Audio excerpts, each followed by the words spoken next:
Welcome to the Salmon Runs YouTube. Enjoy the video. You begin by powering the Up Govt Tablet down and removing SIM and micro SD cards to protect data. Next, back up any files you need, because once wallpaper removal touches system files, you may lose settings. Use a small Phillips screwdriver and plastic pry tool to open the case carefully. Keep a cloth under the tablet to prevent scratches. Once the tablet is open, locate the display connector and display assembly screws so you can access the wallpaper storage and system partitions safely. With the battery disconnected, you avoid accidental shorts while swapping components or accessing storage. Next, either mount internal storage via a PC-safe connector or boot the tablet into recovery mode to access the file system.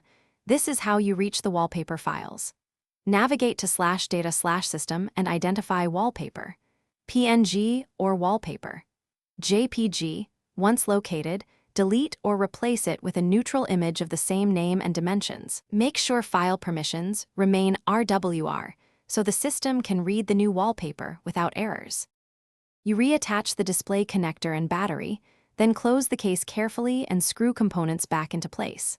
Power on the tablet and check that the wallpaper change took effect. If it didn't, clear cache and data for the launcher app and reboot, because cached resources often cause reversion. If the device fails to boot or behaves oddly, restore your backup or reflash the stock firmware via recovery to recover system integrity. One key troubleshooting tip: if wallpaper keeps returning, inspect for MDM or government management profiles enforcing the image. Thanks for watching. Consider subscribing if we helped you.